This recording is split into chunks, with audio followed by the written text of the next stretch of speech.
So write everything down. If you want to make corrections, go for it. I'm not going to take this one in. I'm just going to let you keep it. But X should be the number of kids cuts. That's what I call it. Right? And Y would be the number of adult cuts. Right? Implicit constraint, obviously we can't have any negative variables there. And if you want to, you can tell yourself, right, it doesn't hurt that this is obviously needs to be rounded, right? The context asks for it. Okay, develop a system. So this is probably the challenging part. Obviously, this is the most challenging. Let the marks guide you. If it's a 3-mark question or something, you're kind of expecting 3 inequalities, right? If it's 2, then it's probably just 2, right? So develop a system for the restrictions. So the first thing is the salon books at least 5 adult appointments, right? 5 adult appointments. So for me, right, the adult cuts would be that. So Y has to be greater than, oh, sorry, I misread that. At least 5 adult appointments for every child appointment.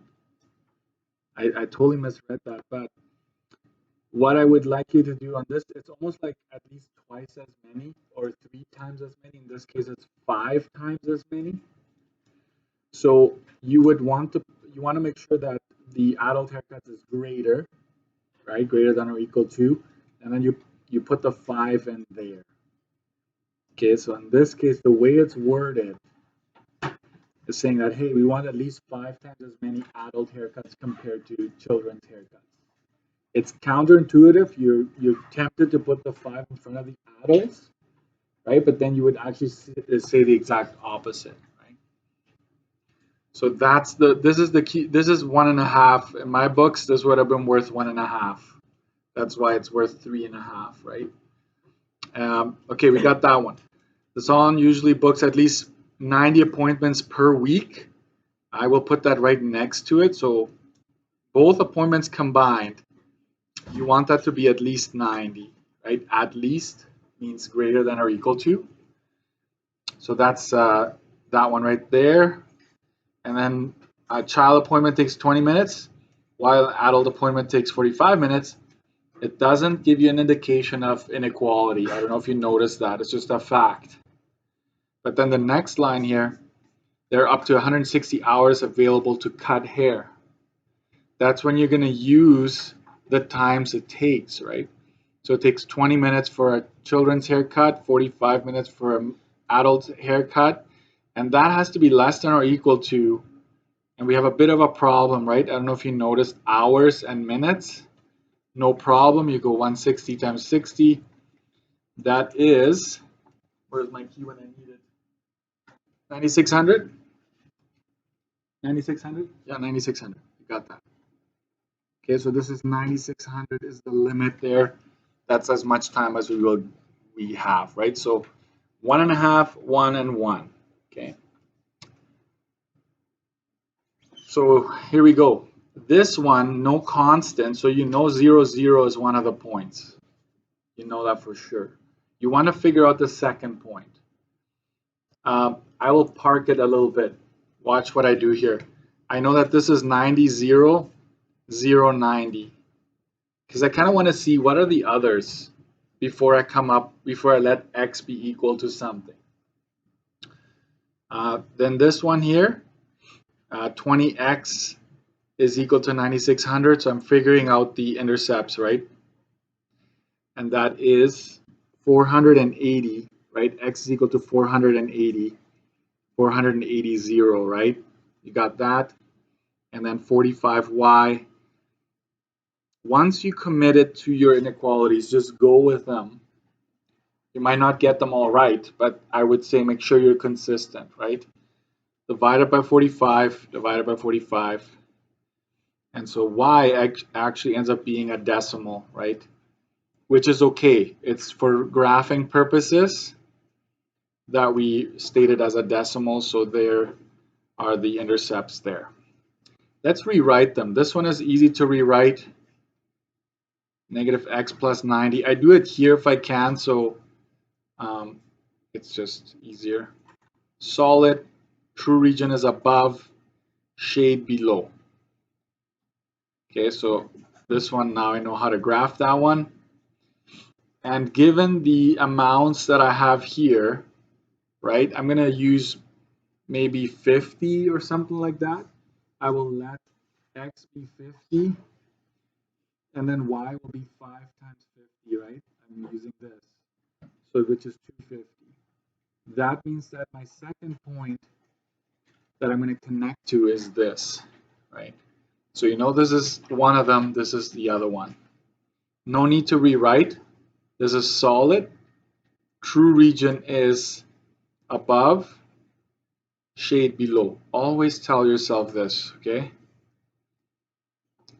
And then this one I will rewrite down here because I'm running out of space there. I'm running out of space.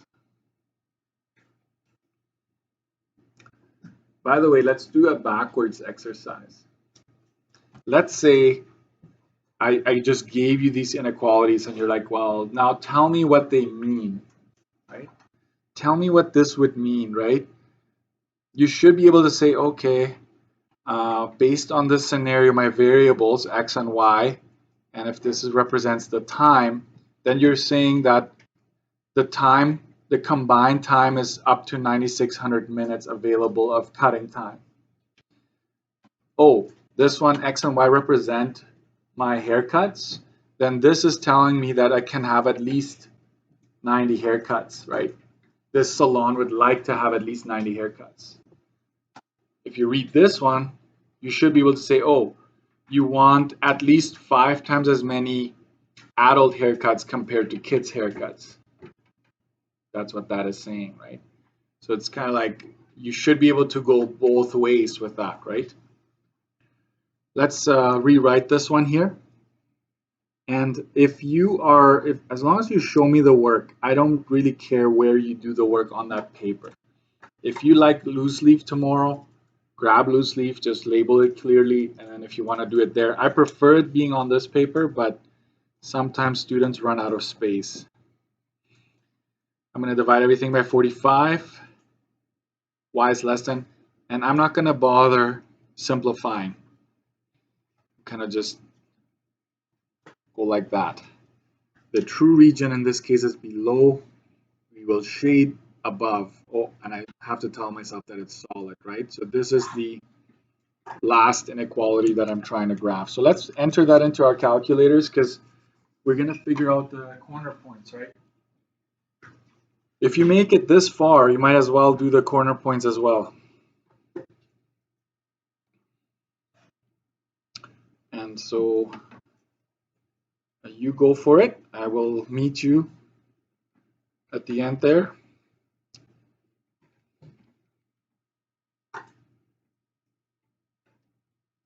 Notice that I put the 9,600 divided by 45 because it's a decimal. I put that in brackets as well. And that one is negative x plus 90. I'm just going to double check, make sure I have x's everywhere where there need to be, right? If you get some weird horizontal line, you know something went wrong, right? So I'm going to change my window, negative 5. I have an x-intercept of 480, so why not go to 500 for the x max, right? Y min, just negative 1, all the way to, there's 213 there. I'm going to go to 250. And there's that graph. That's what your graph should look like if you do this right. So it's good to know, right? We go back, come up with a scale. 480 is the greatest, so 100, 200, 300, 400, 500, right? And this is number of kids cuts. This is number of adult cuts. And I will use the same scale here, 100, 200. Or I don't really need to, do I? The highest y value is 213. So maybe I can go 100, 200. Yes. I'm going to spread it out. Okay. And so let's graph it. So the first one here is 0, 0, origin, and then 50, which is right about there, 250. That's right about there. It's going to be a very steep line. But that's okay. The slope is steep. It's 5, right? It's going up 5 for every 1 unit of run. So there's that line. Y is greater than or equal to 5x. Then we have 90, 0, 0, 90. So 90, 0 is right here. 0, 90 is right there. I'm going to connect that.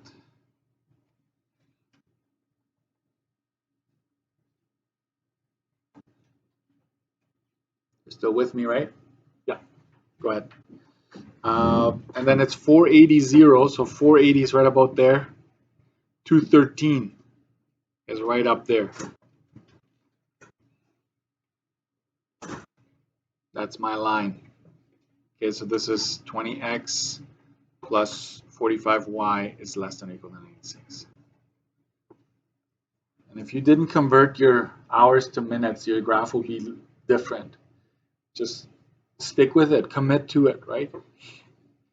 There's probably no time to go back unless you catch it early enough, right? Okay, let's do the shading now.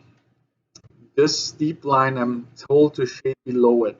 So it's almost a vertical line to a certain degree, but if this is your line, then this would be below the line.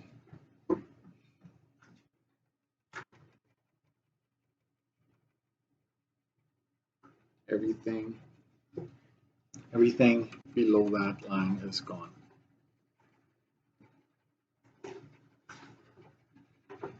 Okay. Then I grab the 90, this one, right? I'm told that I'm shading below that one. So I just line that up and I go below it. That's all gone. Okay. That corner is gone. And the other one, this one here, I'm supposed to shade above this one. So you line it up. So you want to be confident. Don't take up too much time, right? But if you follow these steps, you should be able to finish this graph fairly quickly. Okay. Solution. Make sure you write that in there. Perfect. That's all you need for that graph. That's it. Weird solution region, but we know that there's 1, 2, 3, 4 corner points. 2 of those we already know, right? These 2. So I'm going to go 0, 213.33. Let's write that out right away as just 0, 213. Then we have 0, 90. Perfect. We don't need to do anything with that one. These 2, you know how to find corner points, right? You're really good at it. I'm just going to give you that answer. One of them is 15.75. Perfect. No rounding necessary. And the other one is a weird one. 318. 195.92. Can't have that, right? So I'm going to round that to 39. And this is 196. So I kind of round to the nearest tenth. A whole number, but I go by the tenth there, right? So you've got 1, 2, 3, 4 corner points. Good to go. Next, this one I'm curious. This one you should be able to do. Have you done this already? I'm not sure. Can I, because this is going to be a full mark. This is going to be worth a mark. Can you write the objective function that would determine the total hours? My bad. Just time. The total time. It doesn't it doesn't need to be in hours because we switched everything to minutes, right? But to determine the total time the salon spent styling hair, what would that objective function look like if that's what I'm asking you for, right? So I don't know, you can call that time or just capital T. And you know that it takes 20 minutes for a kid's haircut and 45 minutes for an adult haircut. That's it. That's your objective function for time, right?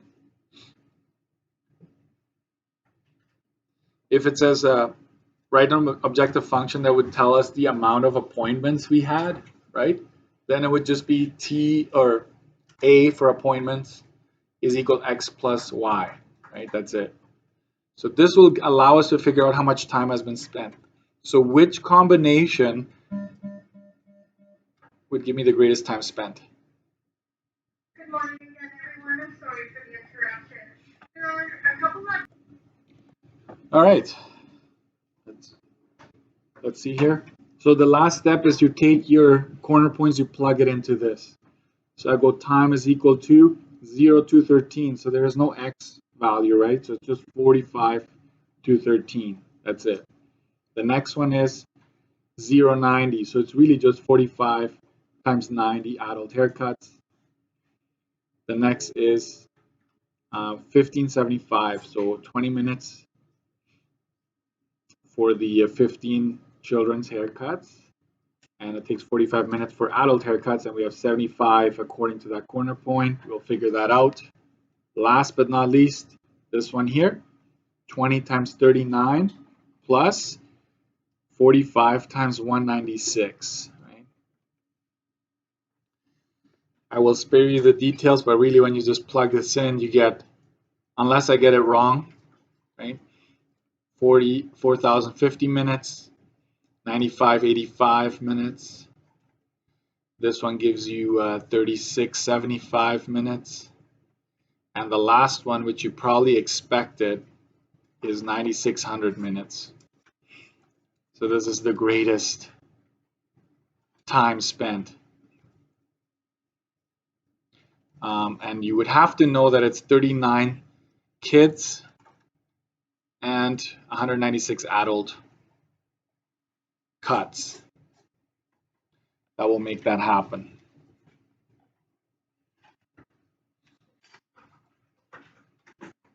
Let's do the back side yet. Go ahead. I hope these ones you were able to do. So line A here, it's a diagonal line. So we know that's Y. The solution is above the line, right? So we have greater than, and it's dashed, so we just leave it like that. Then it gave you 2 points here. So just count. 1, oh wait, it's not 1, is it? 10, 20, 30, 40, 50, 60, right? There's a 60 vertical. 1, 2, 3, 4, 5, 6, 70 horizontal. It's positive. So I can just go 60 over 70x. Plus, I start at 10, right? This is really 6 over 7. It's the same thing, right? You can cancel the trailing zeros. Line B is a vertical, so it should be x, just the x, right? Solution is to the right, which means it has to be greater than, and it's dashed. So it would just look like that. And you notice that it's negative 120. It's greater than negative 120. So that's your line B. And then line C, which is the horizontal, that's just going to be a y. The solution is above the line, so it's greater than, and it's equal to because it's solid. And that would be negative 20, right? It goes through negative 20 here. So that would be your 3 lines, 3 inequalities from this graph. The POIs, I'm just going to give you those. This one you can read, right? This one here is just negative 120, negative 20. I just read that one. And this one here, you will need your calculator for that. And that is negative 35, negative 20. This is calculator. Just so you know, if this had been a decimal, leave it, right? Like in this scenario, decimals are fine. Don't round your corner points, right? Or your POIs. You could have estimated that, but when I ask you to do that, especially if you have the boundary lines, find them, okay? Keep this one. This is a gift to you.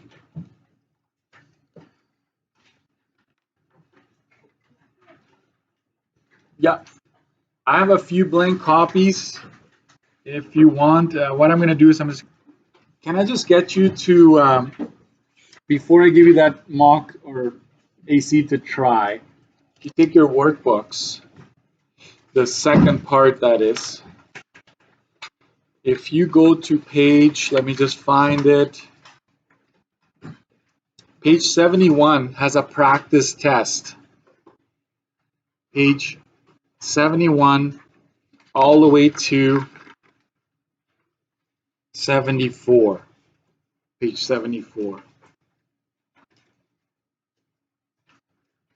Practice test. So if I already posted a bunch of test review material yesterday where you do optimization types of questions.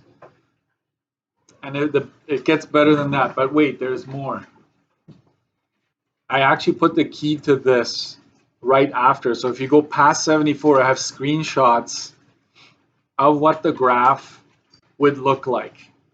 I just need to warn you because I had this happen before. Let's go to the key real quick. So you go to 74 or past 74. These are all no word problems. They don't have arrowheads. They don't have the inequalities labeled. So some students just look at the key. It's like, okay, that's all I need to do. So don't. This is just to help you out. And then the word problems, you have to assume that it's only the first quadrant, right? Like the word problems here, because it's Desmos, right? Desmos goes out of the, you know what? I think I have the one I made. So I'll try to find that one. If this is good enough, you go for it. But it basically just gets you to the final graph with the corner points labeled, right? So if you want to see what it looks like when you're all said and done, the key is there. Okay, so I'm not going to post the key to this unless I find the one I made. I might have a handmade. Um, so that's basically to review for the test. And I also, if you just want to practice graphing inequalities, no word problem, there is page 68 and 69. I can post that as well. So I will do this all in one shot here. This is practice test. You know what? You have everything you need here because you do graph no word problems scenarios here. So I'm just going to leave it. Otherwise, you will feel overwhelmed and you're not going to know where to start, right? So just focus on this, review that. The only downside is I don't give you grids, but you can use the grids on page 68 and 69 if you want to, right? You can use those grids to graph the questions if you feel like you need to, okay? Plus, I'm going to give you AC3